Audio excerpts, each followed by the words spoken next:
The story begins with a stray dog running through the streets after stealing a meat roll from a shop. A bike cop tries to catch him, but the dog easily manages to escape. At the same time, we're introduced to a lonely boy named Shaggy Rogers. Because of his loneliness, he often feels sad. One day, he gets advice that if he wants to feel better, he should try making new friends. He says that even though he enjoys eating and playing alone, it's starting to feel really boring. Just then, the stray dog pops out from behind the sand. Seeing him, Shaggy offers the dog a sandwich. The two quickly bond, and together they add meat to the sandwich and enjoy it. From that moment, they become best friends. Suddenly, the bike cop shows up again and tries to catch the dog, but Shaggy steps in and says, "This is my dog." When the officer asks for the dog's name, Shaggy quickly comes up with one, Scooby-Doo. Since the dog now has an owner, the officer leaves because he can't take away a pet dog. This makes both Shaggy and Scooby really happy. After that, Shaggy takes Scooby home. Scooby absolutely loves Shaggy's room and starts jumping around on the bed in excitement. Shaggy then gives Scooby a collar, and Scooby promises never to take it off because it's a symbol of their friendship. Later, on Halloween night, the two are walking home with candy when a couple of troublemakers show up. They tease Shaggy and throw their candy into a creepy haunted house nearby. This leaves Shaggy and Scooby feeling really upset. Just then, they meet Fred Jones, Velma, and Daphne Blake. Scooby instantly likes them. Together, they decide to go into the haunted house to get the candy back. Inside, Shaggy and Scooby are terrified. Fred manages to grab some candy and gives it to Shaggy. But suddenly, they notice a strange light coming from inside a closet. Velma opens the closet, and a ghost jumps out and starts attacking them. Shaggy and Scooby quickly hide inside the closet, while the ghost tries to grab Daphne. But Fred and Velma realize something isn't right. They discover that the ghost is actually fake and is using gadgets to scare people. They break the chain mechanism, causing the ghost to fall down. Then, all of them work together to capture him. Shaggy and Scooby come out of the closet and show everyone the stolen items. Soon after, a police officer arrives and takes the culprit away. That's when the group decides to form a team, Mystery Inc., dedicated to solving mysteries and catching criminals disguised as ghosts. 10 years later, we see the gang all grown up. They've built a vehicle for Mystery Inc. that helps them solve cases more efficiently. However, they haven't maintained it for a long time, and now it's causing problems during their investigations. So they sit down together to discuss how to grow their business. They haven't had a big case in a while, and improving their equipment would require a lot of money. That's when Simon Cowell shows up. But Shaggy and Scooby don't pay much attention to him. Simon says he's good at spotting talent, and in his opinion, if Shaggy and Scooby stay on the team, he won't invest in their business because he thinks they're not useful. Daphne immediately defends them, saying Shaggy and Scooby are their best friends. But Simon argues that nothing is bigger than success, and you can't always rely on friends because people change in tough times. He advises them to focus on their business instead. Hearing this, Shaggy and Scooby feel like Fred, Velma, and Daphne don't need them anymore. Hurt and upset, they leave and head to a place called the Takamoto Bowling Alley. While Scooby is enjoying bowling, things suddenly take a dangerous turn. Robots attack them, sent by the villain Dick Dastardly, who wants to capture Scooby. The robots can change their shape, making it easy for them to chase and trap Shaggy and Scooby. The two panic and run around trying to escape. Meanwhile, Fred, Velma, and Daphne find out about the attack and rush toward the bowling alley to help them. Shaggy and Scooby manage to hide in a room, but the robots break in and are about to capture them. Just in time, a blue light appears and lifts them away from danger, pulling them into a high-tech ship.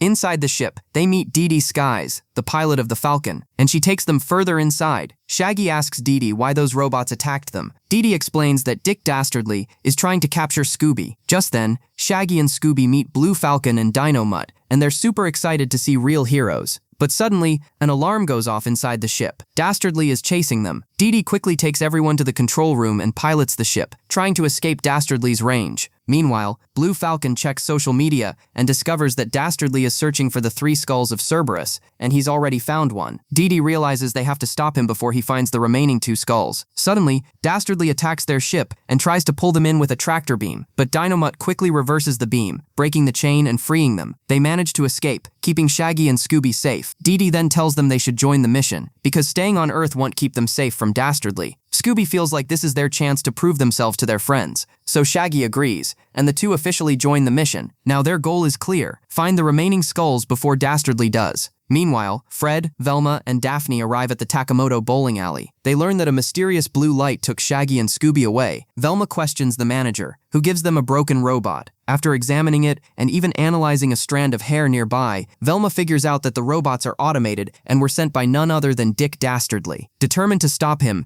the team heads toward Dastardly demolition, but suddenly the broken robot reactivates. Back with Dastardly, he's furious at his robots for failing to capture Scooby. In anger, he replaces one robot's head, making the others terrified of him. On the Falcon ship, Dee Dee and Dynamut continue searching for the remaining skulls. Using the heat signature from one skull, they track another to the Gobi Desert. But then Blue Falcon's son checks social media and claims the second skull is actually in Romania. Dee Dee and Dynamut warn him that this could be a trap set by Dastardly, but he doesn't listen. Because of that, they head to Romania and begin searching inside an ancient castle. But suddenly, Dastardly shows up with his robots and reveals that he already went to the Gobi Desert and secured the second skull. Then he launches an attack. Blue Falcon panics and starts running away, while Dee Dee and Dynamut try to fight off the robots. Shaggy and Scooby hide in a room, but Dastardly breaks in, throws Shaggy aside, and tries to capture Scooby. Scooby barely escapes and hides, but Dastardly finds him and says, "You're the key and you're coming with me." Scooby manages to run again, but just as Dastardly is about to catch him, Dynamut jumps in and rescues him. At the same time, Shaggy and Blue Falcon regroup while escaping the robots. Dee Dee arrives with the ship just in time and rescues everyone. Once they're safe, Dee Dee asks Scooby what Dastardly told him. Scooby reveals, "He said I'm the key." Now everyone realizes just how important Scooby really is. Blue Falcon decides Scooby needs an upgraded suit. Meanwhile, Velma runs a DNA analysis using data from the skulls and discovers something shocking. Scooby is the last descendant of the Peritas lineage, the same bloodline as Alexander the Great's legendary dog.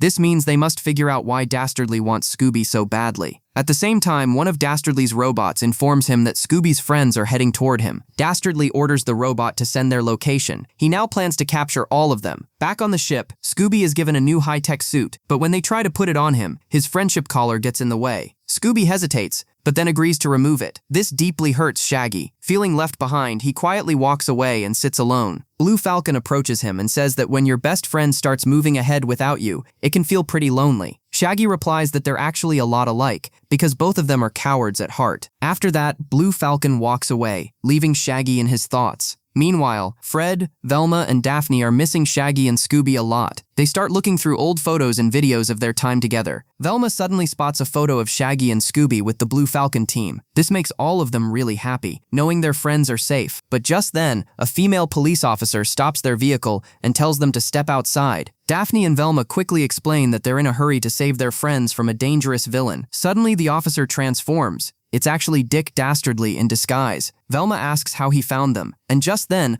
a robot emerges from their car. They realize their location was being tracked the whole time. The robots capture them and take them aboard Dastardly's ship, locking them up. Velma tries to pick the lock using a pin, but before she can finish, a small baby robot passes by. Daphne notices it's damaged and decides to help fix it. The robot becomes happy, and in return unlocks their cell and helps them escape. As they move through the ship, they discover that Dastardly has located the third skull. It's hidden in a place called Messick Mountain. The trio sneaks into Dastardly's room to stop him. Inside, Velma hacks into Dynamut using a device and sends a message to the Falcon team, warning them that they've been captured and that Dastardly is heading for the third skull. But before they can finish, the connection is lost. Fred then notices several photos in the room and calls Velma and Daphne over. After studying them, Velma realizes something important. Alexander the Great and his dog Peritas hid a massive treasure deep underground. To protect it, they created a powerful gate that could only be opened by Alexander himself or a descendant of Peritas. That's why Dastardly wants Scooby. He's the key to opening that gate and reaching the treasure. They also see a photo of Dastardly's dog, Muttley. But just then, Dastardly walks in. Fred secretly takes a piece of Dastardly's plan before they're caught.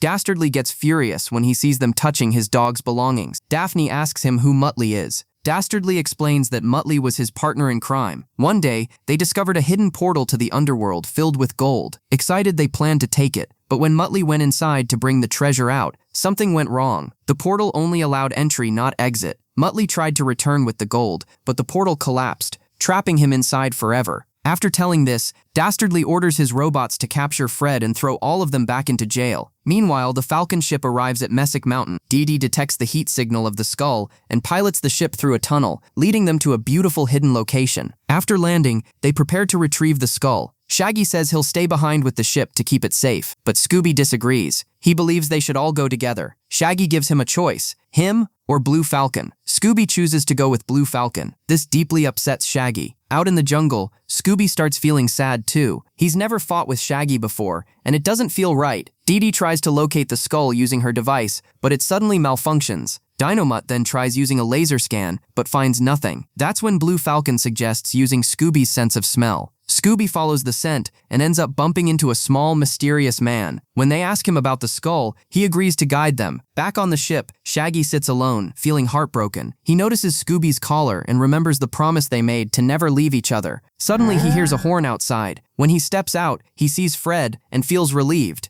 But this isn't really Fred. It's Dastardly in disguise. He asks Shaggy where Scooby is. Shaggy explains that Scooby went with his new friend to find the skull, and that he's changed. Dastardly then tells him they need to go save Scooby quickly, because the real Dastardly is coming after him. Believing him, Shaggy agrees to lead him straight to Scooby. The small mysterious man leads Blue Falcon and Scooby to the skull, but refuses to give it to them. He reveals that he's actually the guardian of the skull. Blue Falcon underestimates him and gets ready to fight, but the tiny guardian completely beats him down, smashing him under a pile of rocks. Then the Guardian turns towards Scooby and tries to capture him. Scooby uses his suit's gadgets to fly and fight back, but the Guardian grabs him and slams him down, destroying his suit. Just in time, Dee Dee jumps in and starts fighting the Guardian, while Dynomutt moves in to grab the skull. But suddenly, Fred and Shaggy arrive in the mystery machine. Dee Dee immediately realizes something's off. There's no way Fred could have driven a van miles below the North Pole. And right then, Fred reveals himself. It's Dastardly in disguise. He captures Scooby, and his robots drive away all the Guardians. Then he easily takes the skull and escapes back to his ship, throwing Shaggy and the others down below. Luckily, Dee Dee and Dynomutt manage to save them from falling. The team quickly heads back, trying to stop Dastardly from reaching the treasure. But when they arrive, they find their ship destroyed. Now tensions rise. Blue Falcon blames Fred for everything, saying it's his fault they're stuck. Fred fires back, saying it's Blue Falcon's fault Scooby got captured. The two start arguing. That's when Shaggy steps in. He admits that everything happened because of him, because he broke his friendship with Scooby. But now, he's ready to fix it. He says they must go to Athens and stop Dastardly from opening the gate to the underworld. Meanwhile, in Athens, people are enjoying their day, until Dastardly arrives. As he places all three skulls on the ground, the city transforms, the ground shifts, and a massive ancient gate to the underworld appears. Dastardly forces Scooby to place his paw on the gate. The door opens, and from inside, the terrifying Cerberus emerges. Panic spreads everywhere as people run for their lives. Scooby quickly rushes back to the mystery machine and frees his friends, and they're all relieved to be reunited. Meanwhile, Dastardly sneaks into the underworld, where he finds mountains of gold. He's overjoyed, until he suddenly sees Muttley. At first he thinks Muttley is gone forever, but Muttley is alive. The two happily reunite. Back outside, Fred gets furious, seeing the mystery machine destroyed, and charges towards Cerberus, but the beast easily throws him aside. The team regroups, but Cerberus starts attacking them again. Shaggy quickly comes up with a plan. Fred and Velma need to close the gate, while the rest of them lure Cerberus back toward it. Dynomutt tries to fight Cerberus, but he's no match. Cerberus moves toward Shaggy and Daphne, ready to attack, but suddenly, the baby robot returns with other robots and helps save them. At the same time, Blue Falcon is about to call his dad for help, but Dynomutt stops him, saying he doesn't need anyone else. Blue Falcon admits he doesn't think he can be a hero like his father. Dynomutt reminds him, Shaggy and Scooby are facing Cerberus despite being terrified, so what's stopping him? That's when Blue Falcon finally steps up. He decides to fight. Just then, Dee Dee warns him, Shaggy and Scooby are trapped. Without wasting a second, Blue Falcon flies in to save them. Cerberus grabs Scooby and is about to devour him, but Blue Falcon dives straight into the monster's mouth and pulls Scooby out just in time. Meanwhile, Dastardly escapes with the gold alongside his dog. Back outside, Velma tells Fred that if they had a clue from Dastardly's plan, they could figure out how to close the gate. Hearing this, Fred finally reveals the piece of the plan he secretly took earlier. Velma reads the riddle written on it and quickly realizes the truth. Only Shaggy and Scooby, working together, can close the gate.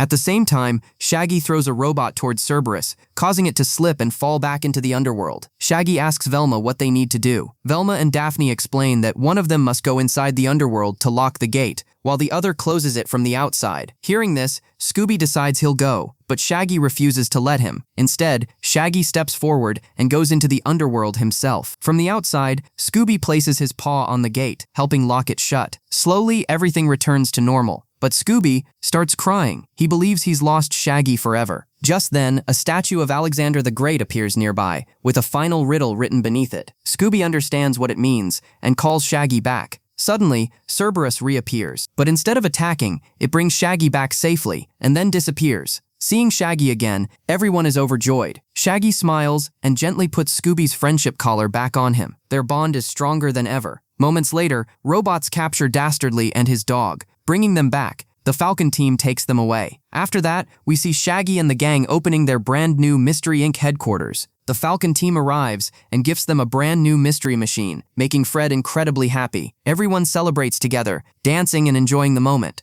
But soon, the Mystery Inc. team gets a call. There's a new case waiting for them. Excited and ready, they jump back into action, and that's where the movie comes to a happy ending.